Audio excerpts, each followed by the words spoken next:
Ça marche? Oui. Bien, bonsoir à tous. Alors, premièrement, Kanban, ce soir on va parler de Kanban. Moi je vais dire différemment Kanban, Kanban, j'ai un peu de mal à prononcer à la française parfois, donc vous ne m'en voyez pas. Kanban, premièrement, je coupe court tout de suite, c'est pas une méthode agile.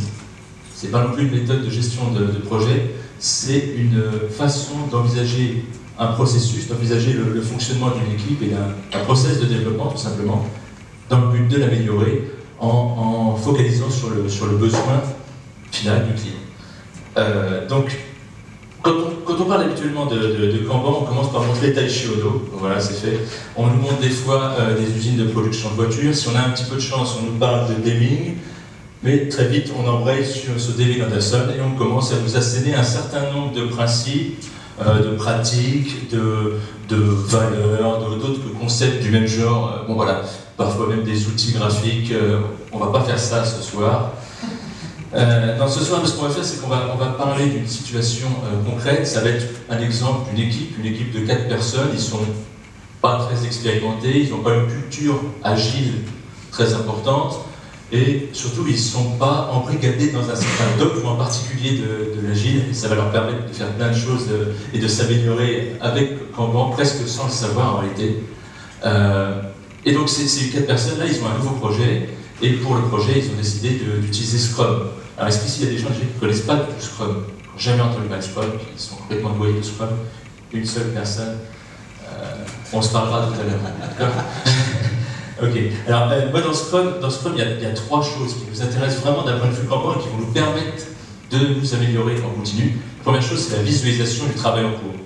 Dans Scrum, on a un board, un tableau sur lequel on va écrire ce qu'on a à faire, ce qu'on est en train de faire, ce qui est fait, les différentes tâches, etc. Et ça va être très important parce que ce qu'on ne voit pas, on ne pourra jamais l'améliorer.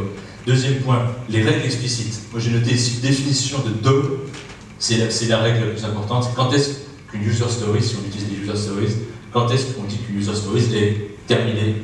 Parce que si on n'a pas d'objectif, on ne pourra rien utiliser non plus. Et troisième point, parce que j'ai marqué les feedback loops, ça va être les moyens que l'équipe va avoir de s'améliorer. C'est-à-dire, ça peut être s'améliorer en apprenant mieux en quoi consiste le produit qu'on est en train de faire. Donc ça, c'est le rôle de la sprint review meeting avec le client, avec le product owner, et de s'améliorer sur elle-même. C'est le rôle des rétrospectives.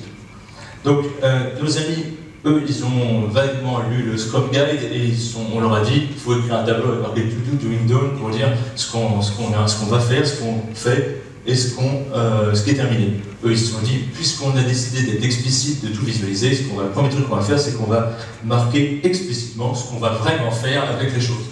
Donc, eux, ils ont identifié 3 étapes, après, ça c'est leur problème, l'analyse, le développement et le test. Et c'est parti pour le premier sprint où ils vont commencer par analyser une story, puis après, il y en a 2 qui vont la prendre en dev, on va en analyser une autre, et pour gagner du temps, on va essayer d'analyser le plus possible de choses, même s'il n'y a personne pour dev derrière, et le problème c'est que voilà, il y a des choses qui stagnent dans plein milieu, il y a un moment où on s'est même retrouvé avec toutes les stories engagées, et à la fin du premier sprint, il y a des stories qui sont commencées, qui ne sont pas terminées, il y en a plein. Évidemment, l'équipe n'est pas contente, le product owner n'est pas content non plus, parce que ça n'a pas fonctionné correctement, ils se disent, mais on marche un peu sur la tête, là. Hein, on a commencé énormément de trucs, on n'a rien fini. Pourquoi? Parce qu'on s'est complètement surchargé en dev. À un moment donné, on avait beaucoup plus de choses possibles que de place pour le faire. Il faut qu'on limite le travail en cours. Donc c'est la deuxième chose qu'ils vont faire, ils vont se dire, on va explicitement se limiter à chaque étape à un certain nombre de stories. On peut pas, c'est eux qui ont choisi ça, ils auraient pu prendre d'autres noms, on ne peut pas analyser plus de 2 stories à la fois, on ne peut pas en développer plus de 2, et tester, ils ont mis 1, parce que tester, ça a l'air d'être plus sérieux peut-être que le reste, je ne sais pas, c'est 1. Et donc ils vont commencer le deuxième sprint comme ça. Donc effectivement, ils vont commencer par en analyser 2, et tant qu'ils n'ont pas rempli le truc d'à côté, ils vont continuer à décider de s'avancer. Donc ils vont continuer d'analyser en avance, quitte à ce qu'il n'y ait personne à travailler sur le truc derrière. Sauf que des fois, on est bloqué dans le flux, on abandonne ce qu'on était en train de faire, et le résultat c'est le même. Même résultat, des stories qui sont commencées, qui ne sont pas terminées, ça ne servait quasiment à rien, personne n'est content. Et de nouveau, ils se disent, mais on marche sur la tête ici, on est en train de bourrer notre flux avec des stories, alors qu'en fait, on devrait focaliser sur le besoin. Parce que notre but dans Scrum et dans tout le temps, en fait, c'est que les choses soient terminées, pas que les choses soient commencées. Le but, c'est de délivrer. Donc les stories ne doivent pas s'accumuler. Le vrai truc, c'est de regarder le flux comme un besoin. Ce qu'on veut, c'est qu'elle soit terminée. Pour qu'elle soit terminée, il faut qu'elle soit testée, parce que c'est ce qu'on a dit dans le process. Il faut qu'elle soit développée, il faut qu'elle soit testée. Et pour qu'elle soit développée, il faut qu'elle soit analysée. Notre tableau, il se regarde de droite à gauche. Et c'est par le besoin que ça doit fonctionner. On a décidé d'implémenter un système, un flux tiré, c'est-à-dire un pull system. Et du coup, ils vont changer un tout petit peu leur tableau. Et c'est-à-dire, quand on a fini d'analyser, on ne doit pas pousser dans dev. Non, on doit dire, c'est bon, vous pouvez le prendre en dev. Et ça va tout changer au niveau de la philosophie. À ce moment-là, ils vont, donc, voilà, j'ai accéléré un petit peu l'affaire, mais bon, ils vont, quand ils ont fini d'analyser, par exemple, ici, ou de développer, on le met dans Dole, et il va falloir que quelqu'un le prenne de l'autre côté. Et tout ça, ça va fluidifier, le flux fluidifié. Mais un autre problème, malheureusement, il rencontre un autre problème, c'est que vers la fin du sprint, et peut-être des équipes Scrum ici le savent, vers la fin du sprint, il reste des stories, on s'est engagé dessus, et il va falloir se manier. Il va falloir vraiment se presser, donc du coup ils accélèrent, et la qualité souvent n'est pas au rendez-vous. Parfois, de nouveau, évidemment, les stories ne sont pas terminées au moment de la review. Le product owner, évidemment, n'est pas content de recevoir des stories, il ne veut rien dire, et l'équipe n'est pas contente non plus.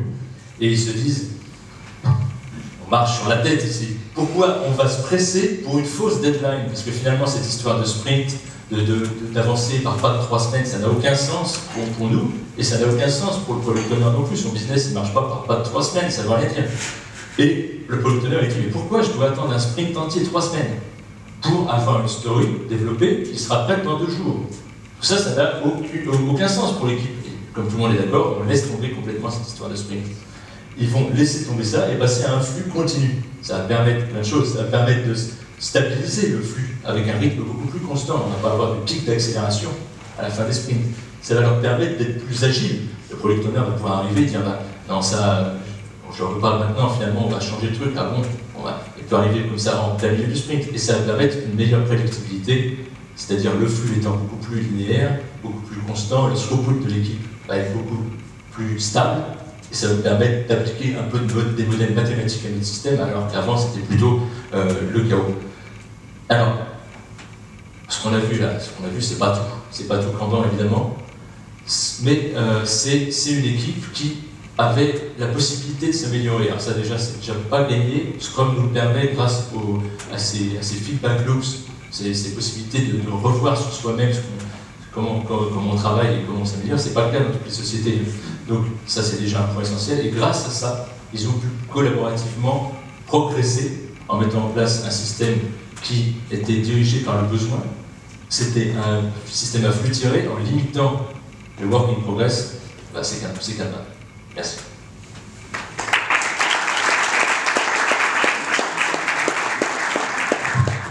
Merci Mathias. Vous allez pouvoir poser vos questions. Juste avant, moi je mets une petite. Ils sont vraiment... c'est vraiment... Comment dire? Ils existent ou pas ces 4 personnes? Ça semble vécu. Je pense qu'ils n'existent pas vraiment entièrement. Ouais. Des personnes qui... Non, il y a des gens qui ont existé.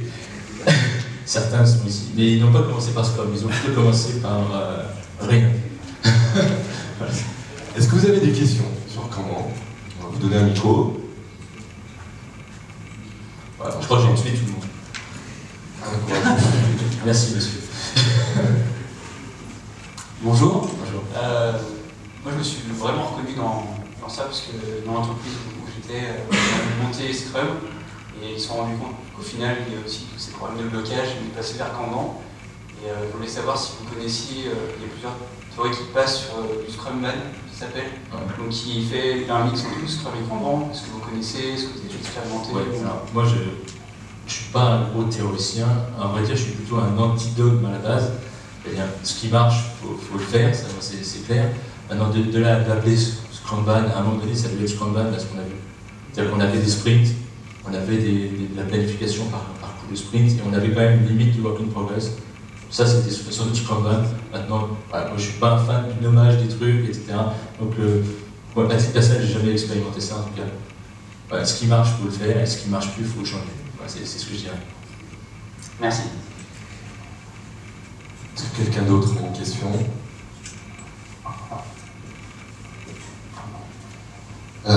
Est-ce que tu préconises un support qui marche? Tu parlais alors post-it ou soft, sympa?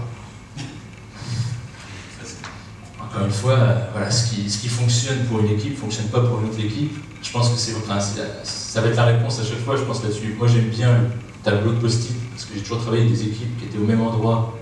Et du coup, la visualisation est bien plus facile avec un tableau qui est au mur. Hein, pourquoi pas sur le chemin des toilettes, tu mets le tableau. Ça, tout le monde voit tout le temps ce qu'on est en train de faire. Et voilà. Mais sur une équipe, si tu travailles avec des sites distants, etc., tu ne peux pas de toute façon avoir ce tableau physique. Il y a des gens qui ont des tableaux qui se répliquent à plusieurs endroits. Je pense que c'est vraiment au cas par cas qu'il faut faire le truc. La visualisation, c'est pas forcément un tableau, c'est certainement pas forcément des post-it en tout cas. Les post-it sont loin d'être obligatoires pour le truc. Donc je pense que ça dépend vraiment du cas par cas. Je ne vais pas trop pouvoir répondre à tes questions. Excuse-moi.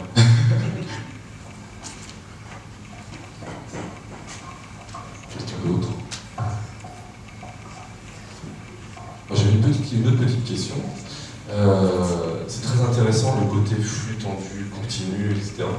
Quand on parle de développement logiciel, à un moment donné, se pose la question, moi je suis commercial souvent, mais y compris potentiellement pour les équipes, du versionning. Et du versionning au sens 1.0, 2.0, etc. Et ma question était, est-ce que ça fonctionne, de ton point de vue, sans intégration continue, sans test continu? Parce que finalement, à quel moment est-ce que tu testes ton logiciel?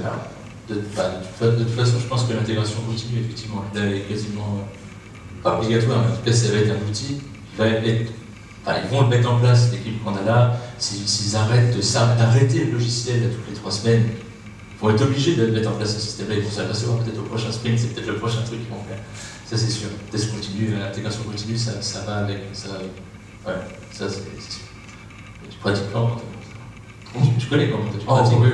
Donc, je suis convaincu. Fausse question, en fait, bien sûr.